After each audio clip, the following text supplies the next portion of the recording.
Gracias. Gracias. Muchas gracias, Valencia. Muchas gracias, Valencia. Gracias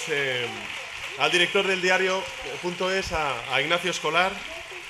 Gracias también al presidente del diario.es, José San Clemente. Y, por supuesto, gracias al presidente de la Generalitat, a Chimo, al alcalde, por su hospitalidad, a la vicealcaldesa, al presidente de la Diputación, autoridades, amigos y amigas. Bueno, que en medio de esta coyuntura tan compleja que estamos viviendo, estemos celebrando el que un medio digital cumpla 10 años de vida, pues siempre es un motivo de celebración. Y que lo haga con la vitalidad que el diario exhibe cada día, me parece que es un motivo de orgullo, especialmente para las y los profesionales que lo hacéis posible. Y me gustaría que mis primeras palabras fueran para ellos, para ellas, ¿no? Darles las gracias por ejercer el periodismo con alma, con independencia, con espíritu crítico, y gracias por enseñar pues, la realidad cotidiana desde un ángulo social, humanista, comprometido con las grandes causas por las que merece la pena luchar en nuestro tiempo. Vuestra primera década de vida no ha sido precisamente una década cualquiera, ha sido una década compleja, difícil. Rara vez en la historia, creo que podemos estar todos de acuerdo, se ha dado en un corto periodo de tiempo tantos cambios, tantas transformaciones y, por qué no decirlo también, muchos sobresaltos y fatalidades que aún estamos superando, como la pandemia. Y ahí ha estado el diario.es, dejando testimonio de todo lo acontecido en este periodo. Y me gustaría aprovechar la ocasión que me brinda esta efeméride del 10º aniversario para reflexionar en voz alta sobre esta década y hacerlo, bueno, pues con una vocación con la que siempre deberíamos mirar a un pasado no tan lejano y que aún está condicionando nuestro presente, para aprender de la experiencia y también extraer valiosas conclusiones y lecciones que nos ayuden a superar los momentos de dificultad que estamos viviendo. Mirad, yo creo que una de las principales lecciones que podemos sacar de esta década es que crisis puede haber, pero que las respuestas son diametralmente distintas. La que vimos hace 10 años, basada en el individualismo, la insolidaridad, en la que la mayoría social paga a costa de un beneficio de una minoría, o la que pusimos en marcha desde el Gobierno de Coalición Progresista, junto con otros muchos gobiernos, también el Gobierno de Coalición aquí en la Comunidad Valenciana, que es lo que hemos hecho con el COVID-19, ahora también con las consecuencias económicas de la guerra de Putin en Ucrania, en la que España y Europa han actuado con determinación, con unidad, con solidaridad y con sensibilidad social, protegiendo a las familias, a las empresas, a lo que llamamos la clase media, la clase trabajadora y aquellas personas que son más vulnerables como consecuencia de estas crisis. Una respuesta basada en el dogmatismo neoliberal frente a la crisis financiera que sufrimos a principios de la década de 2010, y otra de clara inspiración progresista y, si me permiten, también socialdemócrata, para enfrentar primero una pandemia y después las consecuencias económicas de la guerra de Putin. Creo que mirar una década atrás desde el presente ofrece lecciones valiosas, y no solamente con la palabra, sino también con los datos, con los hechos. Fijaros, si en la crisis financiera nuestro país tardó 10 años, una década, en recuperar lo que otros habían alcanzado en 3, en la crisis provocada por la pandemia de la COVID-19 hemos necesitado apenas 2 años para igualar las cifras previas que teníamos a marzo de 2020. Hoy España cuenta con más trabajadores y trabajadoras cotizando a la Seguridad Social que antes de la pandemia, con un volumen de contratación indefinida sensiblemente superior, con 50.000 trabajadores autónomos registrados al RETA que lo que había antes de la pandemia. Y si en 2012 la caída de 3 puntos del Producto Interior Bruto como consecuencia de la crisis financiera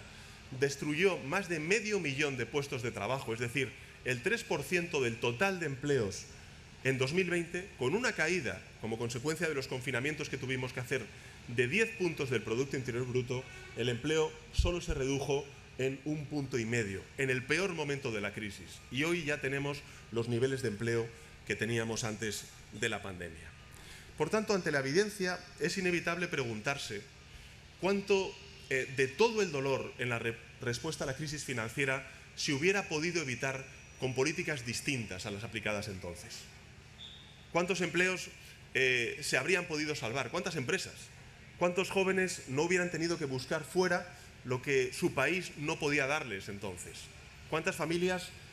habrían podido dar una atención digna a sus familiares, dependientes, de no haber sufrido la brutalidad de los recortes en el estado del bienestar que sufrimos durante la década de 2010? Y en las respuestas a estas preguntas, que son legítimas y son oportunas, ahora que estamos viendo toda esta competencia fiscal a la baja,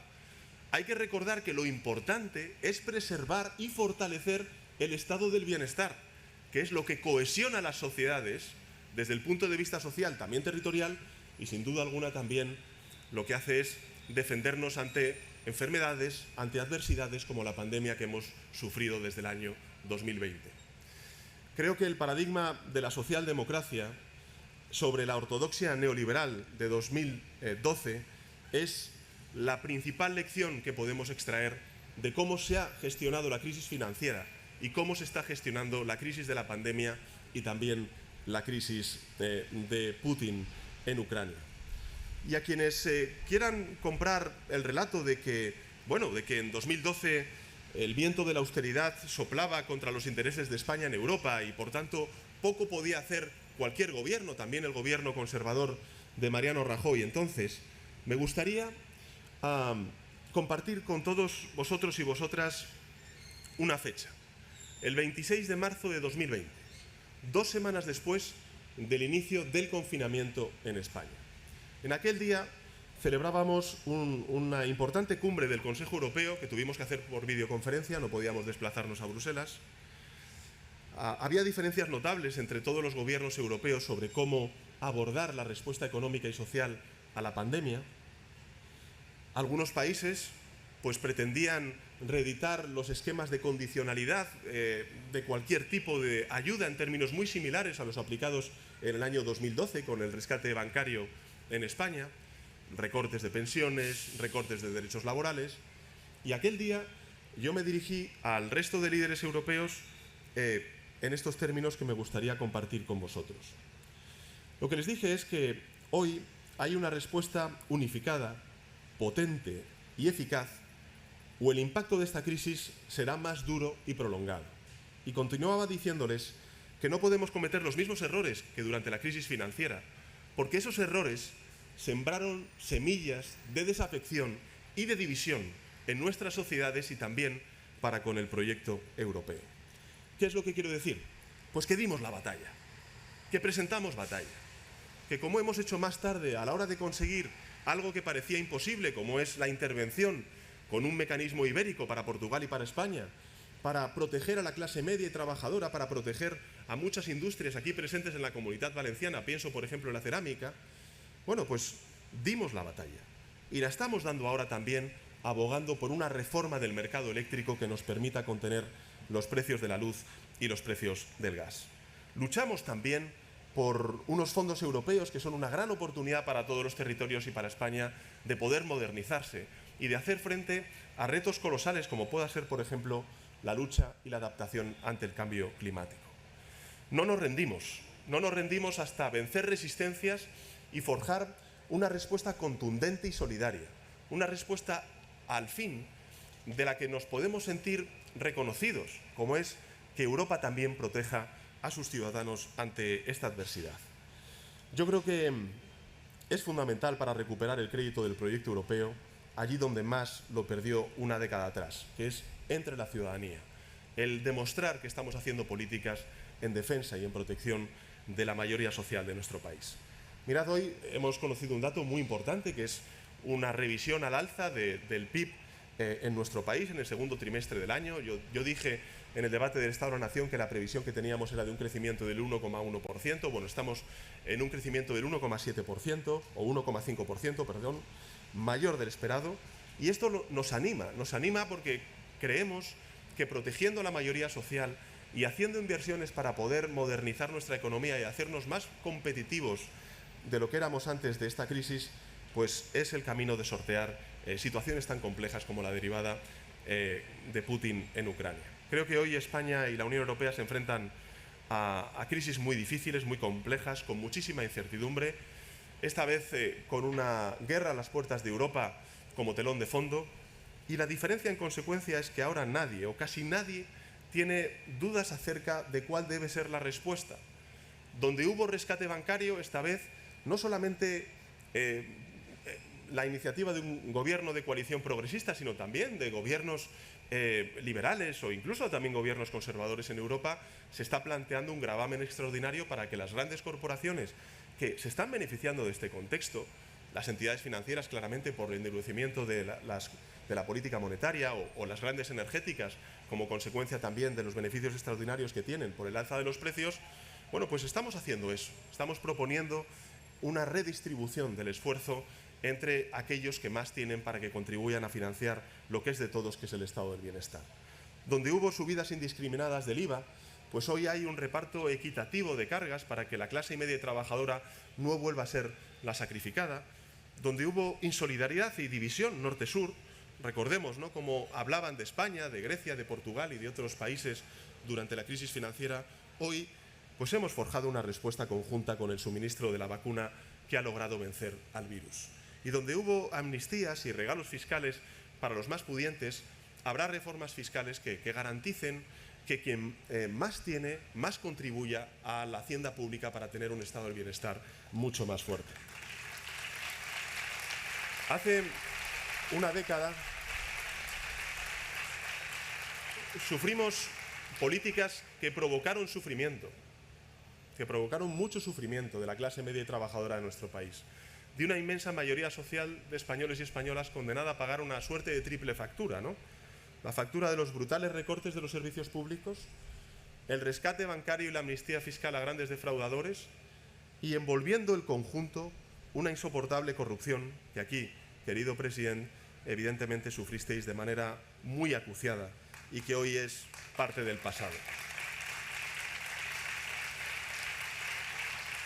En 2022,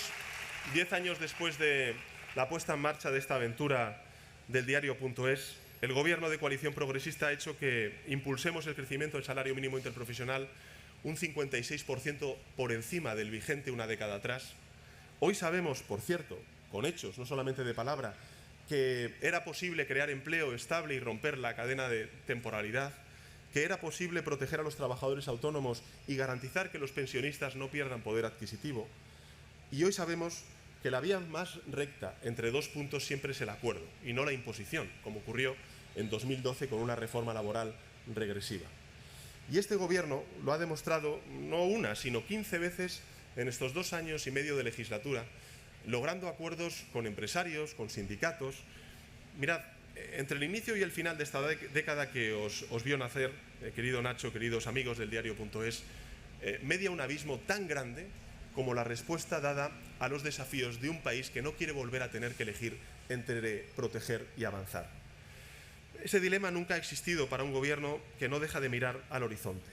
No buscamos excusas para postergar nuestros deberes, los avances, por ejemplo, en la transición ecológica. Aquí en la Comunidad Valenciana lo sabéis muy bien, por culpa de la guerra de Ucrania hay otros, no solamente movimientos políticos fuera de España, sino también dentro de España que nos dicen, bueno, esto de la igualdad de género, esto de la transición ecológica, son debates muy interesantes, pero cuando las situaciones vienen mal dadas, vamos a dejar estas cosas a un lado porque es para sociedades opulentas y para sociedades que solamente crecen. No, creo que es importante situar y redoblar todo el esfuerzo de la transición ecológica y alinear toda nuestra respuesta a esta crisis energética, a ese reto mayor que tenemos, que es hacer frente a la emergencia climática. No aplazamos conquistas sociales porque la lucha contra la inflación monopolice el debate público, como es lógico. Vamos a seguir avanzando en derechos, como los alcanzados, por ejemplo, con la ley de eutanasia, con la libertad reproductiva, con la ley de protección a la infancia, mientras combatimos, evidentemente, la subida de precios con una batería de ayudas inédita en la historia de nuestro país. No dejamos que las disputas territoriales se enquisten, como ocurrió en buena parte de esta década pasada. Seguimos impulsando pues una agenda de diálogo, de reencuentro para cerrar heridas y reconstruir la convivencia en Cataluña. Recordemos que en 2017 nuestro país sufrió un intento de ruptura, de secesión unilateral. y hoy, en cambio, creo que entre todos estamos contribuyendo a restaurar la convivencia y, por tanto, a garantizar de verdad la unidad de España, pero haciéndolo con diálogo, no con imposiciones, y con el reencuentro y no con la confrontación. Y hoy, gracias también a los fondos europeos y todas las reformas que estamos haciendo, la economía española tiene unos principios y unos pilares mucho más sólidos que hace una década para abordar muchas de las crisis que estamos viviendo. Y España vuelve al corazón de la Unión Europea, de la que estuvo ausente durante muchísimos años. Por tanto, amigos y amigas, nos enfrentamos a grandes incertidumbres derivadas de un conflicto con un resultado incierto,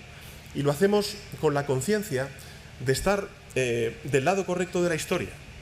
porque más pronto que tarde vamos a doblegar la curva de la inflación como doblegamos la curva de la pandemia. Y cuando la paz vuelva a Ucrania y a Europa, tendremos un país que habrá sabido prepararse y aprovechar todo este tiempo. Un país que será más competitivo por haber impulsado la dignidad laboral, la dignidad de nuestros estudiantes a la hora de acceder a una educación pública de calidad, la dignidad también de nuestros territorios, que merecen todo nuestro apoyo para poder desarrollarse, la dignidad de nuestro personal investigador y científico, que tanto nos ha ayudado a tener no una, sino 40 vacunas frente al COVID en menos de un año y medio, y la dignidad también de un sector tan importante para nuestro país como es el sector de la cultura. Muy al contrario de los que siempre defendieron y siguen defendiendo que en España y en todos sus territorios solo se puede competir rebajando salarios, recortando derechos, mientras se hacen regalos fiscales a la minoría más pudiente, como estamos viendo, por desgracia, serán, al final, los historiadores quienes habrán de escribir el relato definitivo de esta década. Pero sí me atrevería a decir